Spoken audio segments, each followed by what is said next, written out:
From New York, this is Democracy Now! Given the blockade that we are subjected to and the situation in the country, it would have been very difficult for us to get the results that we are getting in the fight against the pandemic if we had not developed this industry more than 35 years ago in our country. As the U.S. death toll from COVID-19 tops 560,000 and Brazil records over 4,200 deaths in a single day, we look at how Cuba has successfully fought the pandemic despite the U.S. embargo. Cuba could soon be releasing 2 new COVID-19 vaccines. It's also sent doctors around the world to help other nations during the pandemic. We'll go to Havana for more. Plus, we speak to the America's Director of Amnesty International about how the pandemic has exacerbated inequality across the hemisphere. Then, as a mass shooting in Rock Hill, South Carolina leaves 5 dead, President Biden announces new executive actions to curb gun violence. Gun violence in this country is an epidemic, and it's an international embarrassment. That and more coming up. Welcome to Democracy Now!, democracynow.org, The Quarantine Report. I'm Amy Goodman. A warning to our audience, our top story contains graphic footage and descriptions of police violence.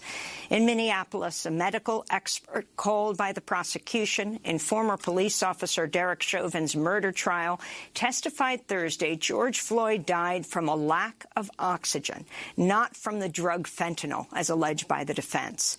Pulmonologist Dr. Martin Tobin estimated Floyd's airways were 85% restricted as he was caught in a vice between the hard asphalt and Chauvin's knee for over 9 minutes, face down and handcuffed, repeatedly gasping, "I can't breathe," before falling silent. At the beginning, you can see he's conscious. You can see slight flickering, and then it disappears. And so one second he's alive, and 1 second he's no longer. That's the moment the life goes out of his body. Dr. Tobin testified that based on a telltale kick of his leg, George Floyd appeared to suffer brain damage 5 minutes after Chauvin first pressed his knee into Floyd's neck. Dr. Tobin said Chauvin continued to press Floyd into the pavement for more than 3 minutes after Floyd's last breath. In Bryan, Texas, 1 person was killed and 5 others wounded Thursday after an employee of a cabinet shop opened fire at his workplace. After the shooting, the suspect led police in a high-speed chase that wounded an officer in a gun battle. The 27-year-old suspect was then taken into custody alive. In South Carolina, a gunman broke into the home of a prominent doctor in the city of Rock Hill Wednesday, killing 5 people, including children, and wounding a 6th person before turning the gun on himself. Police identified the killer as Philip Adams, a 33-year-old former NFL star who played for the Atlanta Falcons and San Francisco 49ers. Adams had a history of head injuries, including 2 concussions in a span of 3 games during the 2012 season.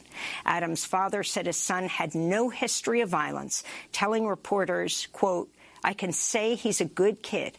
I think the football messed him up." President Biden ordered a series of executive actions on gun control Thursday, calling gun violence in the U.S. an epidemic and an international embarrassment. Biden's orders will crack down on so-called ghost guns, easily assembled firearms bought over the Internet without serial numbers, which account for about 1/3 of guns recovered at crime scenes. Biden called for an expansion of red flag laws that allow family members or law enforcement to temporarily block people from obtaining firearms if they present a danger. He also called on Congress to ban assault weapons and high-capacity magazines and said gun manufacturers should be held liable for deaths and injuries resulting from their products.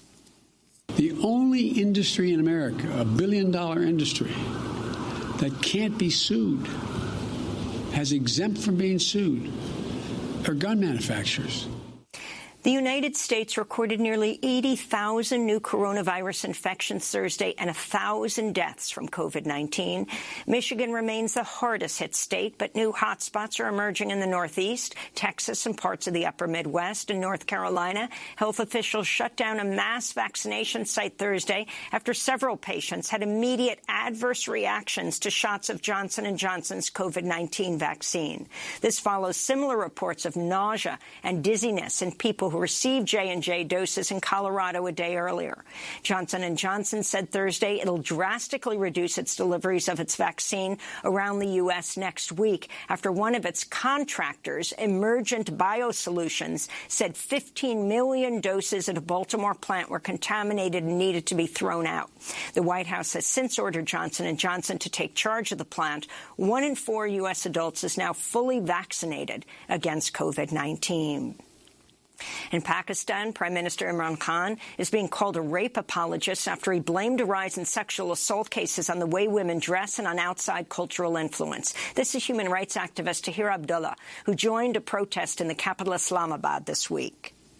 It is highly humiliating and insulting to say that Pakistani men cannot control themselves when women are out in public without wearing the veil.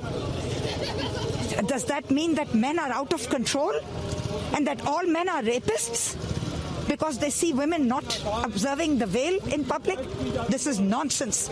It is a Taliban mindset, and it betrays sexism, misogyny, and patriarchy, and the Prime Minister must apologize.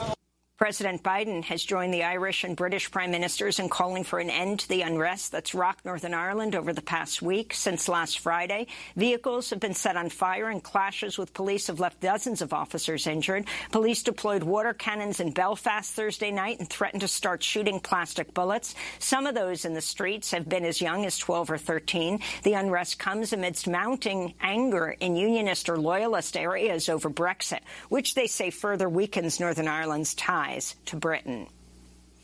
Britain's Prince Philip, the husband of Queen Elizabeth II, has died at the age of 99. Prince Philip fought in World War II, was a stalwart supporter of the British monarchy for over 7 decades. In Texas, an investigation is underway into allegations of child abuse, including sexual assault, faced by unaccompanied migrant children being held at the Freeman Expo Center in San Antonio. Over 1,300 unaccompanied teens who recently came to the U.S. seeking refuge are currently being detained at Freeman. According to the latest data, nearly 19,000 unaccompanied children came to the U.S. during March, double the number of children who arrived at the U.S.-Mexico border in February. In more immigration news, the parents of 445 migrant children separated by the Trump administration still cannot be found. That's according to a court filing from the ACLU, which says efforts to reunite separated refugee families are moving slowly. In more news from Texas, a newly leaked video reveals a Harris County Republican official urged his party to create an army of poll watchers made up of 10,000 people from Houston's majority-white suburbs. The unnamed official says the poll watchers should mobilize on Election Day in predominantly black and brown communities in Houston. We've got to get folks in these suburbs out here that have, a lot of Republican folks that got to have the courage. If we don't do that, this fraud down in here is really going to continue.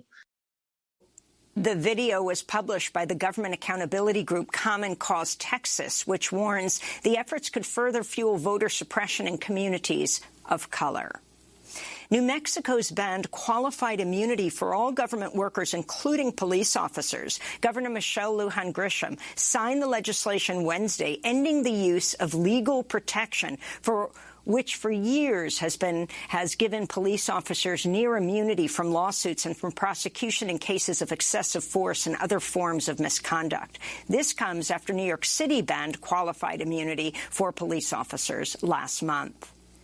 In Bessemer, Alabama, A partial tally of votes cast by workers at an Amazon warehouse shows more than twice as many votes against forming a union than in favor, with around half the cast ballots counted. Hundreds of ballots have been challenged during the count, most of them challenged by Amazon. Those votes could come back into play if the margin among the uncontested ballots is close. Meanwhile, the labor rights media group More Perfect Union has revealed Amazon executives coerced the U.S. Postal Service to install a private mailbox at the Bessemer warehouse so the company could pressure workers to mail their ballots from work and monitor votes. Longtime reporter and author Reese Erlich has died after a battle with prostate cancer. He co-authored the best-selling book Target Iraq, What the News Media Didn't Tell You. He also published books on U.S. foreign policy in Iran, Cuba, and Syria. In his final column for The Progressive, published just 2 weeks ago, Reese Erlich wrote, quote, I hope I've helped explain some complicated world issues you might not otherwise have understood. I hope the activism earlier in my life and my writing and speeches later have helped bring about progressive change. You can see our interviews with Reese Erlich at democracynow.org. And in Nevada, anti-war protesters have been leading peaceful actions outside Creech Air Force Base all week, blocking its gates to protest U.S. drone warfare. On Monday, a vigil was held for Daniel Hale, a former intelligence analyst who pleaded guilty last week to leaking classified documents about the secretive U.S. targeted killing program. He faces up to 10 years in prison. And those are some of the headlines. This is Democracy Now!, democracynow.org, The Quarantine Report. I'm Amy Goodman. As the U.S. death toll from COVID-19 tops 560,000, and Brazil records over 4,200 deaths in a single day, we begin today's show looking at how Cuba has successfully fought the pandemic. Since last year, only about 440 Cubans have died from COVID-19, giving the island one of the lowest death rates per capita in the world. Cuba's also developing 5 COVID-19 vaccines, including 2 which have entered Stage 3 trials. Eduardo Martinez is the president of BioCuba Pharma. We are very confident that our vaccines will be effective, the vaccines that are being developed. The results that we have had to date point to satisfactory results, and we maintain that before the end of 2021, our population will be immunized with the vaccines that we're developing.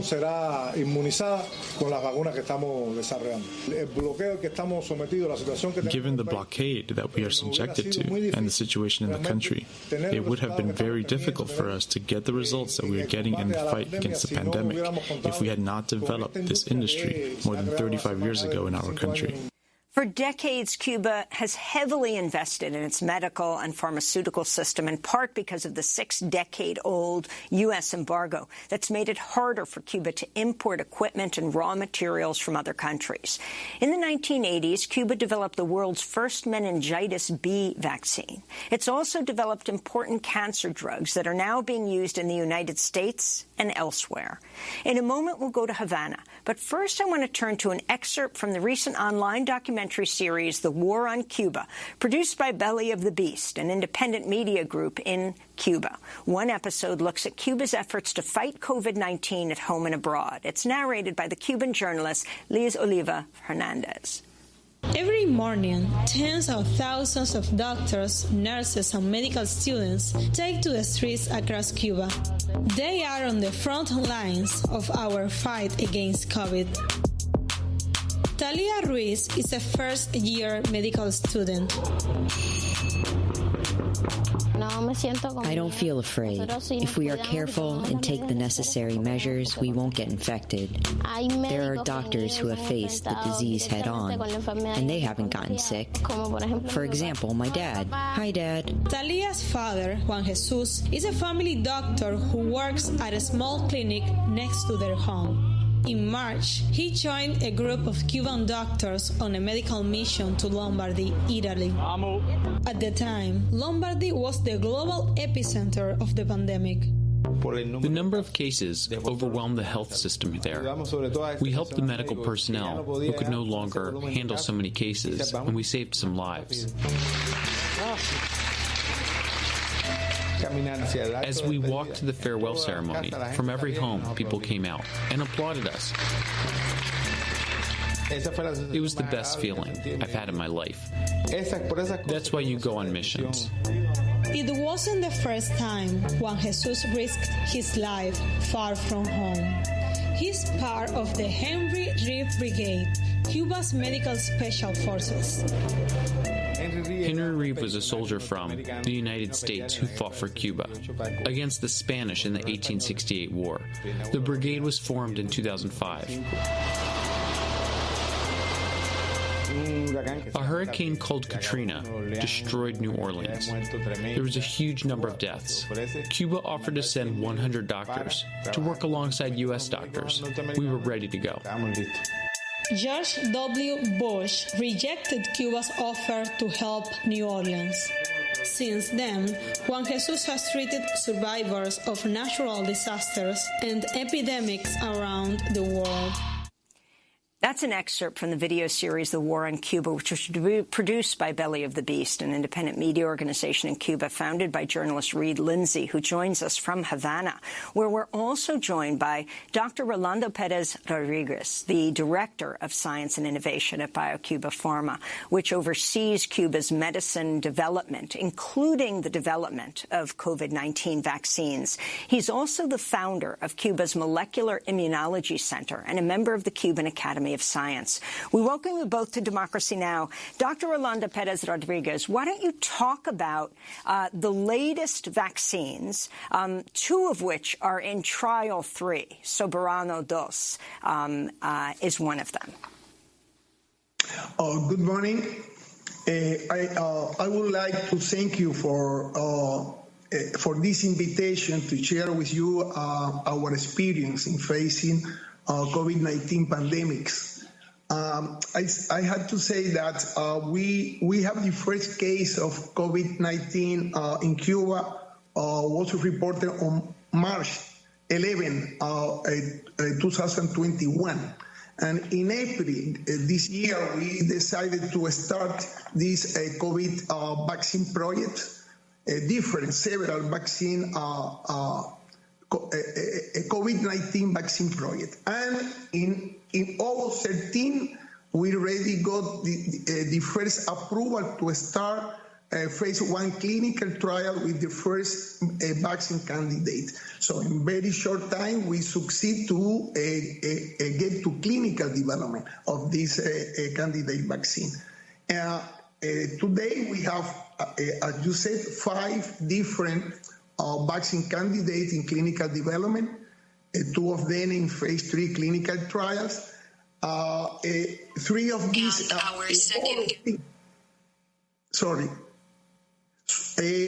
all of these candidate vaccine used as antigen the receptor binding domain of the spike protein that which bind to the cell receptor. So this antigen is expressed in different technology platform.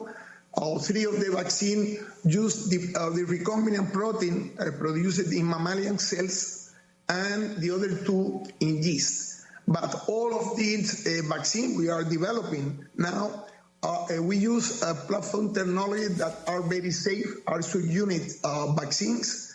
All the formulation also benefit from all the technology we have used in Cuba for a previous prophylactic vaccine, so are very safe. We have long experience with this kind of technologies, and that's the reason we can really go so fast to clinical development. Cuba will be the first country in Latin America to develop vaccines, this despite the U.S. embargo. Can you talk about why you think Cuba is so far ahead?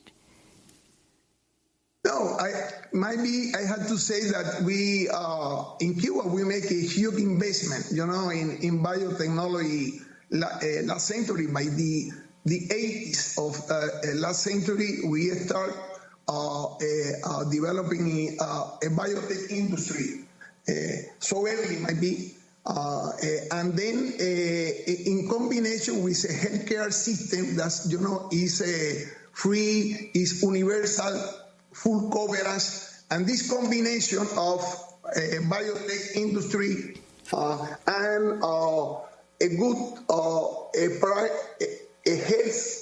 a primary care system. I think that combination made possible to accelerate or have impact of all these biotech products in the healthcare and provide us the experience and the capacity to make so fast development of this vaccine project and to introduce in the healthcare system.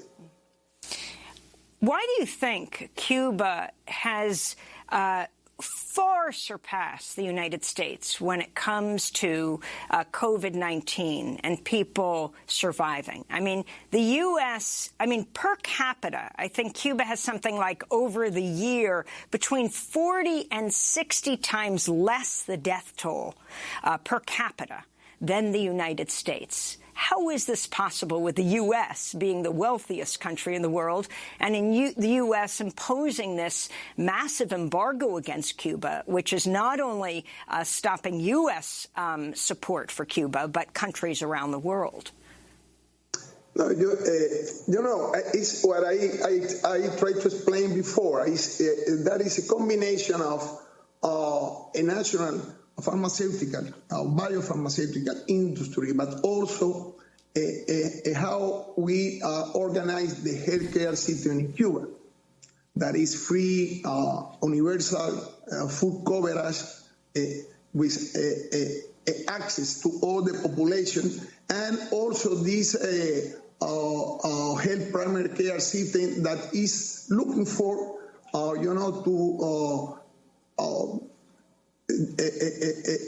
for people with disease. So we are not expecting the people come to the healthcare system. We are looking for the people. So it's a very active and preventive approach to the healthcare. And I think that this kind of organization made possible that with not so much resources, you can have a big impact on healthcare. That is the reason might be the way we organize all these healthcare system. I wanted to bring journalist Reed Lindsay into this conversation, who has put out this series, founder of Belly of Beast, called The War on Cuba.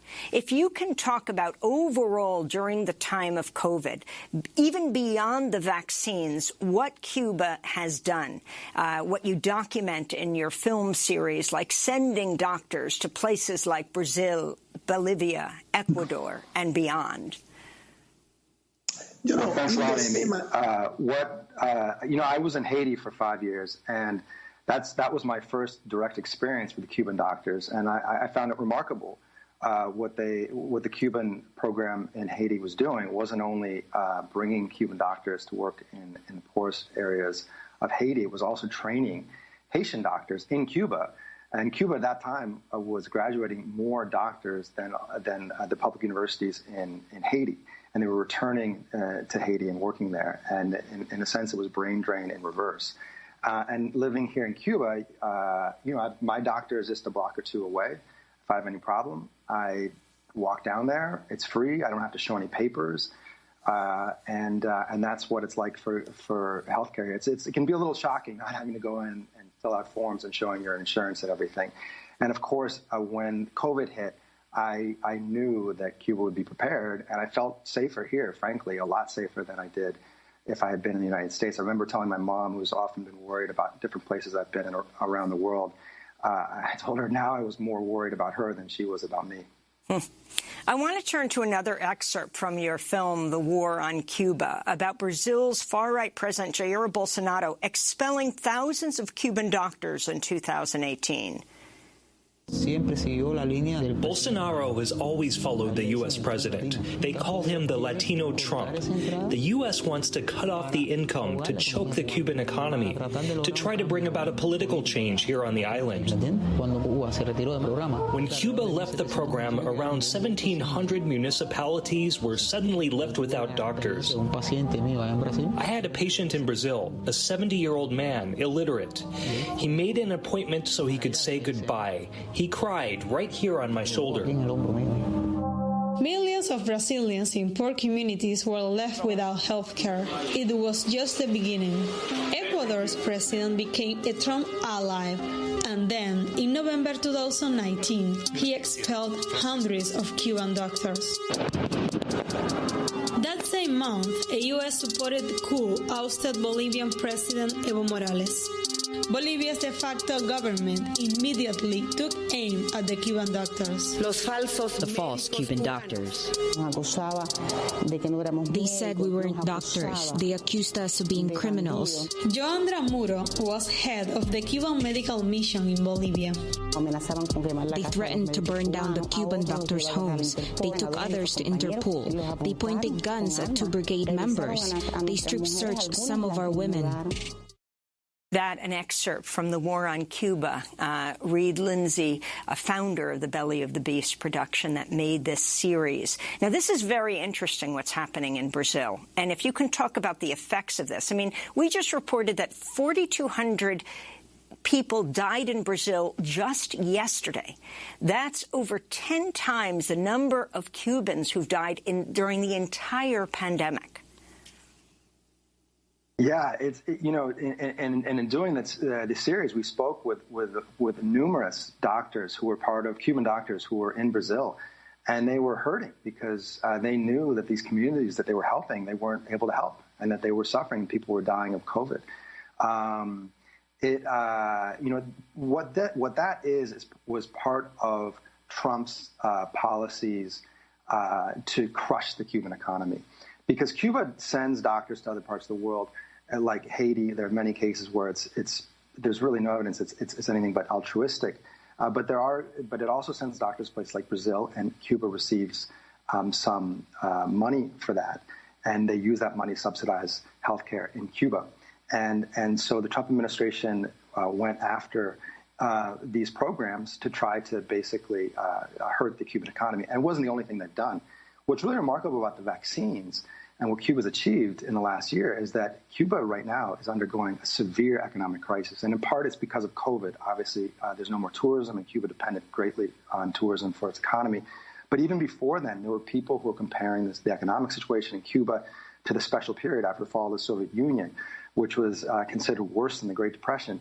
And the reason was because of U.S. sanctions. Now, the embargo's been around for decades, but under Trump, those sanctions became far, far worse.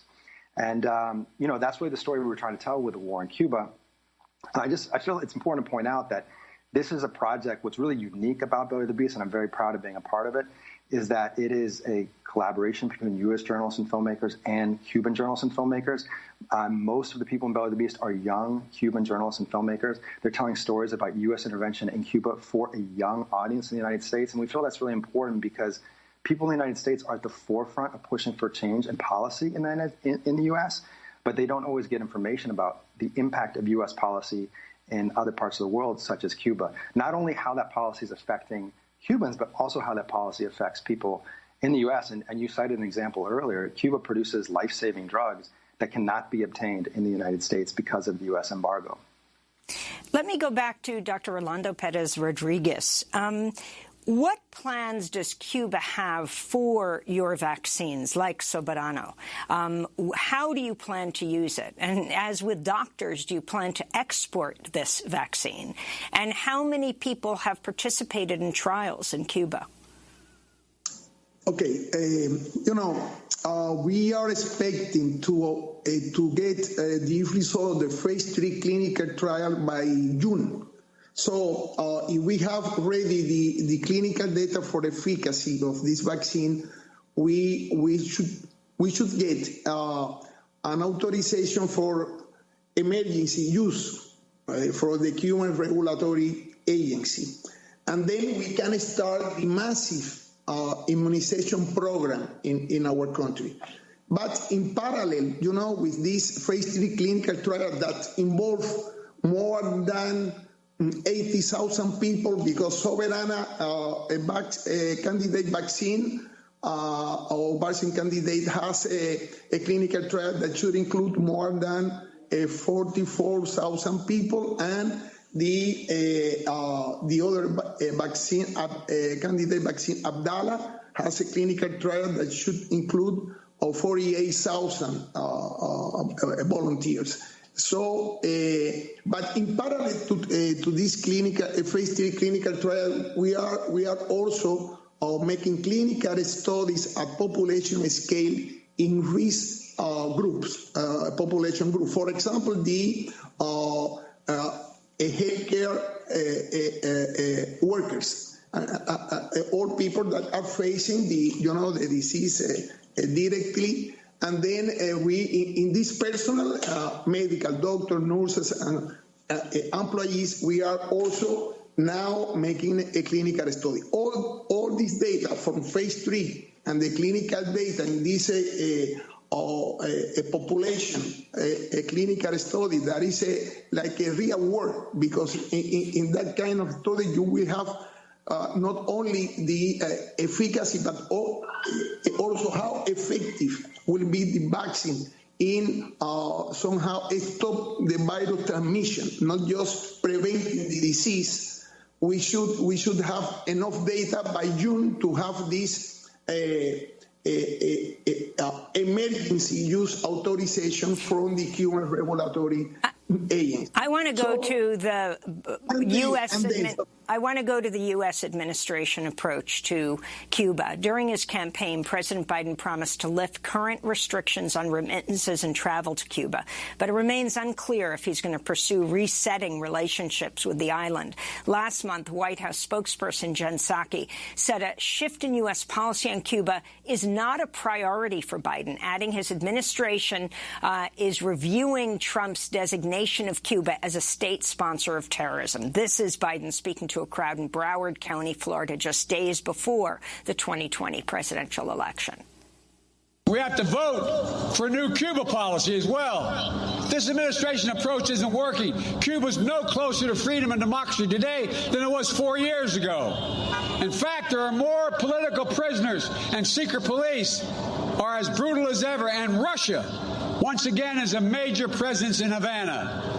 So that was Biden right before the election. Of course, during the Obama-Biden years, they were normalizing relations with Cuba. Reed Brody, we're going to end with you. Reed Lindsay, we're going to end with you.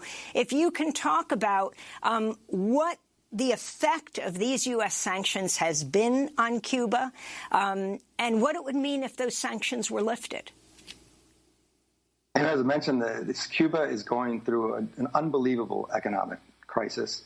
And the sanctions have been absolutely devastating. And they've taken on every part of the Cuban economy. They blocked oil shipments from Venezuela. There was an energy crisis in Cuba. They blocked remittances. If you wanted to send me some money in Cuba, you wouldn't be able to do so. You no longer can send money via Western Union. They basically stopped all investment. They've called Cuba a state sponsor of terror. They stopped all U.S. tourism. Even if there wasn't COVID, there'd be no U.S. tourists coming here. Basically, Biden is, although he said that he was going to implement a new Cuban policy, has not shown that he will. And just yesterday, Juan Gonzalez, who's the basically for the National Security Council that runs point on Latin American policy, told CNN, quote, Biden is not Obama in Cuba policy.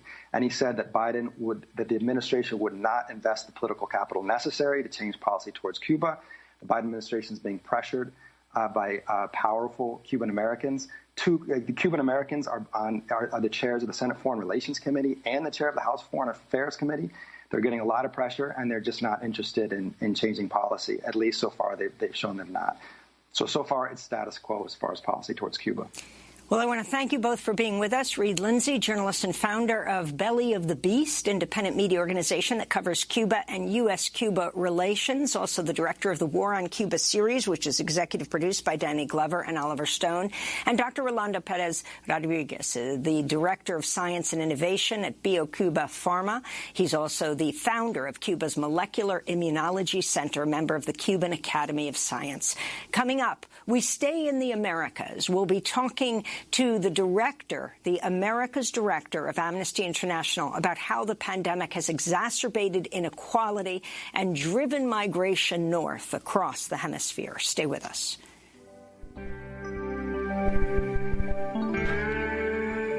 En este casco ruge un silencio plebeyo, como de tropas mambisas, presta salto que ha de huello. En este bulbo, humedad de amor bravío, Baraguana bella eterno, por lágrimas de dos ríos. En este envase, democracia sin alarde, orgullo para el honesto, vergüenza para el cobarde. En esta dosis, la Virgencita de la Caridad bendice al bravo David que enfrenta al rudo Goliat. Bendice al bravo David.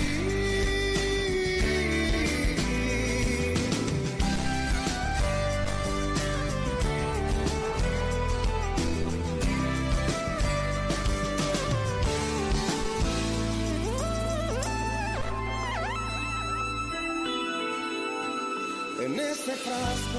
The Strength of a Country by Cuban band Buena Fe. The song is dedicated to the Cuban doctors. This is Democracy Now! I'm Amy Goodman. As we turn to take a look at how the pandemic has exacerbated inequity across the Americas over the past year. Over 1.3 million people have died in the Americas from COVID-19, making it the hardest hit region in the world. In the United States, the death toll has topped 560,000. In Brazil, the numbers reached 345,000, with over 4,200 deaths on Thursday alone. In Mexico, the official death toll is 206,000, but the government recently admitted the true number is actually 60% higher. A new report by Amnesty International has found women, refugees, migrants, underprotected health workers, indigenous communities, black people, and other groups historically ignored and attacked by governments have borne the brunt of the pandemic. Amnesty's annual report on human rights paints a devastating picture of injustice across the hemisphere. Mexico is the deadliest country for journalists last year. Amnesty also condemned the rise in gender violence in Mexico, where nearly 3,800 women were killed last year. Nearly 1,000 of the deaths were investigated as femicides. Colombia remains the world's most lethal country for human rights defenders. Here in the U.S., Amnesty cites the police killing of George Floyd and the crackdown on Black Lives Matter protesters, which highlighted the country's deep racial injustice over the past year. Meanwhile, in Brazil, between January and June of last year, police killed more than 3,000 Brazilians, nearly 80% of the victims black. Amnesty also documented the killing of 287 trans and gender nonconforming people across the continent last year. The Amnesty report also looks at the crisis in the Central American nations of Honduras, Guatemala, and El Salvador, where thousands have fled to escape state violence and poverty fueled by U.S. intervention, as well as the destruction left behind by two hurricanes that hit the region last year. We go now to Mexico City, where we're joined by Erika Guevara Rosas. She is the America's Director for Amnesty International. Welcome to Democracy Now! Can you talk about your findings as the United States is most aware of what's happening in Latin America because of what's happening on the border? The situation in these different countries, describe what you found most egregious. Thanks, Amy. Good morning, and good morning to the audience. Yes, our annual report that was presented a couple of days ago, it's a picture of the state of the human rights situation around the world. And in the case of the Americas, that picture is extremely devastating, as you have just mentioned. Our report shows that COVID-19 pandemic and the measures taken to tackle it had a devastating effect on human rights in the region. I mean, unfortunately, it's not a surprise that the Americas has been the region worst hit by the pandemic. Pre-existing human rights challenges such as the growing inequality, corruption, violence, environmental degradation, and impunity created a fertile ground for the Americas to become the epicenter. You just mentioned the numbers. With only 13% of the population, the Americas continent has 48% of the total COVID deaths. But the impact is not just around the numbers. It is also about the response of the states and how this response have affected marginalized communities such as indigenous people, Black communities, women, refugee and migrants, and other vulnerable communities that are at risk. And what is very shocking is that not only the COVID has shown some of these pre-existing conditions, these pre-existing human rights challenges, but also the pandemic has exacerbated some of these conditions precisely because of the response of some of the governments. I mean, we've witnessed how some of our leaders have responded to the pandemic with denial, opportunism, and disregard for human rights. Some of our governments in the continent impose certain restrictions using excessive use of force and arbitrary detentions as the only way to impose the restrictions, creating additional crisis to the crisis that we were already facing. And as you mentioned, some of the countries with the numbers not only of COVID, but also the increasing violence that some of these responses, some of the measures imposed by the governments have created. I mean, we've seen the increase in the number of violence against women, increase in the number of cases, feminicide, but also increasing the number of police violence across the continent, sometimes connected or associated to some of the restrictions imposed by the governments. Talk more about what's happening in Mexico right now. When you talk about the femicides, there have been mass protests against them, and also the killing of journalists. Well, Mexico is one of the countries that is facing a massive human rights crisis for many years, right? The militarization of the response has been a common characteristic of all the governments, including government of President Andrés Manuel López Obrador. I mean, Mexico continues to face a crisis of people who have disappeared. Only this year, the reports are that 82,000 people continue to remain missing in Mexico. And we've seen an increase of the militarization, including at the borders, right, with the National Guard being formalized in terms of their apparatus and how militarization will continue to grow in Mexico.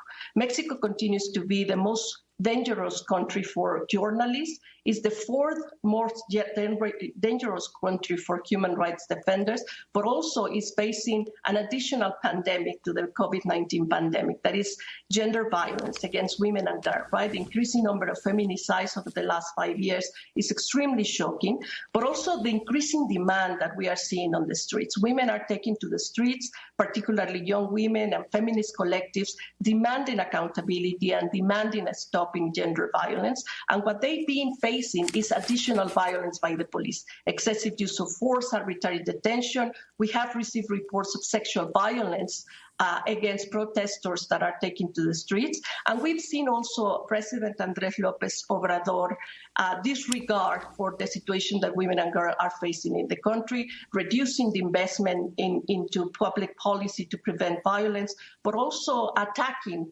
feminist groups and young women who are taken to the streets during the press conference that happen every morning. On Wednesday, I want to switch to now Honduras, the trial of an alleged mastermind behind the 2016 murder of the award-winning environmentalist Berta Cáceres. That trial was once again delayed. Cáceres was assassinated in her home in La Esperanza a year after she won the Goldman Environmental Prize for her work protecting indigenous communities in her campaign against a massive hydroelectric dam project. The president of the hydroelectric dam company, David Castillo, was set to stand trial this week, but the trial was suspended after his defense team attempted to change the judge. This is the fourth time the trial has been delayed. Earlier this week, Cáceres' daughter, Bertita Zuniga Cáceres, spoke at a rally outside the Supreme Court where the trial was supposed to be held. This is what she said. Sin embargo, nosotros sabemos que este proceso puede abrir las puertas también. We know that this process can open the doors for the conclusion of the responsibility of those who paid and ordered the crime. It can also reconstruct the events for us, and because the evidence is convincing and irrefutable, we hope that Mr. Diego Castillo is proven guilty. Pues dará una sentencia condenatoria para el señor David Castillo. Y tememos que con este proceso We fear that this process may end the process of seeking the fundamental justice for my mother. That is why today is so important to us. This is the reason we seek justice and punishment for those who are most responsible. We hope for truth, for justice, and to contribute to the guarantee of non-repetition of these crimes. Above all, against the territorial leaders who continue to defend the common goods of the nature, the rights of indigenous communities. We also hope to break a little the structural impunity that exists in our country that protects those people who are economic and political leaders. Can you talk about the significance of what's happening and the delays of this trial, what it means for environmental defenders? Human rights activists are so under attack in Honduras right now. And at the same time, you have the president, Juan Orlando Hernandez's brother, sentenced to life in prison in the United States for drug trafficking, the president himself a co-conspirator. Yeah, well, Latin America and the Caribbean remains the world's deadliest region for human rights defenders, right? Last year in 2020, we recorded 264 killings that represent almost 80% of the total killings of human rights defenders around the world. And Honduras in particular is the third country more lethal for human rights defenders, where human rights defenders are facing attacks, criminalization, enforced disappearance. We denounced the enforced disappearance of Garifuna human rights defenders last year in the hands of the police, right? So Berta Cáceres is not only emblematic of the violence that human rights defenders and environmentalists are facing in the continent, but also the levels of impunity that these cases normally have, the lack of justice, the lack of investigation, the intention of delaying any proceedings related to human rights defenders' violence. Berta was killed 5 years ago, and since then, the demand for justice has faced numerous obstacles since day one, right? With the state authorities trying to delay investigation, trying to delay the family to gather information and to get information from the investigation. So this is not new. I mean, all these delays, unfortunately, have been part of this denial for justice in the case of Berta Cáceres. And the family and COPIN have struggled for many years and confronted many threats from attacks, violence, arbitrary detentions. Just Berta's daughters, Berta and Laura, were detained a couple of days before the trial started this week. So these are the constants that we are seeing in Honduras, where impunity remains the norm, where the authorities are not providing protection for those who have been threatened precisely because of the human rights that they are doing, and those who are fighting for right to land and access to their territories and protecting the environment are the ones who are facing even more violence precisely because the government has been prioritizing the interest of the economic powers instead of protecting the human rights defenders that are on the front lines protecting the rights of everyone. So Berta Cáceres continues to be very emblematic. We are observing and monitoring how, the development of this trial will continue. I mean, now with this this recourse that was presented by the defendant team, we are expecting that in three days, the court needs to resolve the matter and the trial can continue. And can you talk about how this country, the United States, sees migration and why people are making their way to the border, so desperate refugees, to leave countries that they love? Well, as people continue to flee violence, poverty, and the effects of the climate crisis, we've seen not only the United States, but several governments are denying the right of people to seek asylum, are denying the right of people to seek protection, right? We've seen, particularly in the context of the pandemic, how migrants and refugees have been detained in many countries across the continent, how asylum seekers have been forcibly returned to the countries where they are facing risk. And the United States, of course, is at the top of the list in terms of violating the rights of migrants and refugees, right? The former administration, the Trump administration, implemented some of the most inhumane and cruel policies around refugees and migrants, with the separation of families, the massive detention of people, the deportation of people, and forcing people to get stuck in the border on the Mexico side in some of the most violent communities across the continent, right? And with the Biden administration, of course, the expectation is huge, given the commitments and the promises during the campaign and some of the efforts that the Biden administration has taken at the beginning of his mandate. But unfortunately, we haven't seen substantial changes. People continue to be stuck at the border. We've seen the detention of unaccompanied minor children who continue to be in these temporary facilities under very precarious conditions and even exposed to COVID-19 in this period of a lot of alarm that is happening in the United States with the virus as well. And finally, Edika, if you could comment on the years of U.S. foreign intervention in the countries where most of the refugees are coming from, Guatemala, Honduras, El Salvador, the U.S. support for the militaries and the paramilitary death squads that led to so many deaths in these countries, wreaking havoc in especially the indigenous populations. Can you talk about that as a cause of people today, now, years later, coming to the United States? Amy, this is a very important question because we need to understand the root causes of why people are leaving and escaping their countries. Most of the people that are coming to the United States come from the northern triangle of Central America, Honduras, El Salvador, Guatemala. These are countries where people are escaping generalized violence, the lack of state protection, and sometimes they are escaping from the persecution from the state and the violence that is being perpetuated by the government and the police and the army. And this is all in combination with U.S. intervention. U.S. has been investing in military, support to these countries. The U.S. has reduced investment on aid to provide support for communities to really address the root causes of why people are leaving the countries. The U.S. has feed into, the gaining of the influence of the organized crime because of the weakness of the institutions, of the official institutions. And of course, now we are expecting that the Biden administration is going to have a shift in the way that it is relating with these countries, seeking collaboration, seeking cooperation, but more important, seeking to collaborate to address the root causes that involve U.S. intervention in all these countries.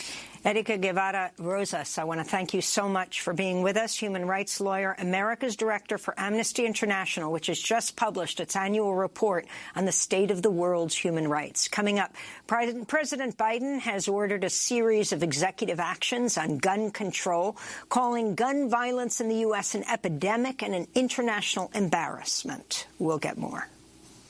All good workers, this year is our time. Now there's folks in Washington who care what's on our minds. Come on, voters, let's all vote next time. Show 'em which side are you on now? Which side are you on? Which side are you on now? Which side are you on? Which side are you on now? Which side are you on? Which side are you on now? Which side are you on? Which side are you on now? Which side are you on?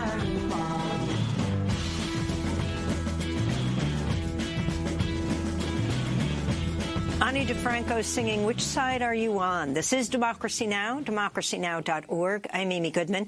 President Biden's ordered a series of executive actions on gun control, calling gun violence in the U.S. an epidemic and an international embarrassment. Biden's orders will crack down on so-called ghost guns, easily assembled firearms bought over the Internet without serial numbers, which account for about a third of guns recovered at crime scenes. The executive actions come after deadly mass shootings in Boulder, Colorado, Atlanta, Georgia, one in Rock Hill, South Carolina Wednesday. Biden called on Congress to pass a ban on assault weapons and high-capacity magazines and said gun manufacturers should be held liable for deaths and injuries resulting from their products. The only industry in America, a billion-dollar industry, that can't be sued, has exempt from being sued, are gun manufacturers. We're joined now by Brian Lemick, Executive Director of Brady PAC. Thanks so much for being with us, Brian. Can you respond to what President Biden has proposed and what you want to see happen? Thank you, Amy. And I think this is a reminder for all of us that elections matter. President Biden came in and honored his campaign promises with swift executive action to start saving American lives. We are really thrilled with what he was able to put out yesterday. We are encouraged by the ATF director nominee, David Chipman. We are thrilled to see action on the very dangerous ghost guns. We are really encouraged by the amount of lives that could be saved from suicide through the extreme risk protection orders. And we're proud of President Biden and really feeling great about his attention to the issue. We knew that President Biden, having been someone who served with the Brady family, Jim and Sarah, back in the early 90s, passed the original Brady background check system to pass the assault weapon ban. So we knew coming in that President Biden would be the gun violence prevention champion we all expected him to be. And now we are calling on Congress to carry the torch here and pass additional laws to keep Americans safe and to save American lives. And what do you think is most important for Congress to pass right now? I think that the most important thing for Congress and the most immediate action to save lives is expanding the existing Brady background check system. This is a law that has prevented over 3 million prohibited purchasers since its inception. The call to action really for us is for Congress to make a really good law better, to bring it up to the times. We know that when the law was first created, that gun shows weren't the operation that they are today, where the transfer of millions of firearms are occurring every year. We also know that the Internet wasn't as robust a market as it is today either. So these are things that could not have been anticipated. And we're asking Congress just to come with the times and make a really good law better. And what do you make of the other Joe running the government? You've got President Joe Biden, and then you've got Senator Joe Manchin. And what he has proposed, together with the Republican Senator Toomey of Pennsylvania, but many fearing he will be the person who will stand against gun control. Senator Manchin has demonstrated both an interest in keeping Americans safe, while also not interfering with the Second Amendment. Senator Manchin is a hunter, he's a gun owner, and he's from a state with a rich gun culture. I think that he's a fine example of what the gun violence prevention movement needs to be doing, which is working hand in hand with gun owners, gun enthusiasts, sportsmen, et cetera, to pass life-saving laws. And I think Senator Manchin is someone that can help us do that. And what about right now, the issue that Biden raised yesterday, the issue of immunity for gun manufacturers, saying it's the only industry in this country that has this level of immunity? What exactly does it mean, and how could it be stripped? It is probably one of the most dangerous laws that are out there. It's shocking to all of us that the regulations on squirt guns are greater than those on firearms and firearm manufacturers. And really what it is, it's a relic of the days when the NRA actually had power. Now we see them as a toothless organization, and the expectation here is rules such as those can be turned over. We know that the NRA has put pressure on lawmakers for many years. They are the political arm of the gun manufacturing industry. And we know that now with President Biden, with a gun violence prevention majority in the House and the Senate, with the overwhelming majority of Americans supporting common sense gun legislation, that we can apply the political pressure to change those laws, to keep Americans safe, and to stop letting the gun manufacturers get away with, effectively, murder. And Biden acknowledging gun violence in black and brown communities across the country and promising funds to community violence prevention programs. We've got 10 seconds. President Biden is just demonstrating that there's comprehensive solutions to this very complex problem. That includes community, addressing suicide, addressing domestic violence, and just addressing the everyday gun violence that communities of color experience. I want to thank you, Brian Lemick, Executive Director of Brady PAC. That does it for our show. A happy early birthday to David Prude. Democracy Now! Is currently accepting applications for a senior news producer to join our team here in New York City. You can learn more and apply today at democracynow.org. Democracy Now! Is produced with Renee Feltz, Mike Burke, Dina Guzder, Nermeen Sheikh, Maria Taracena, Carla Wills, Tammy Warrenoff, Tarina Nadura, Sam Alcoff, Maria Studio, John Hamilton, Robbie Karen, Honey Masood, Adriano Contreras. Our general manager is Julie Crosby. Special thanks to Becca Staley. I'm Amy Goodman. Stay safe. Wear a mask.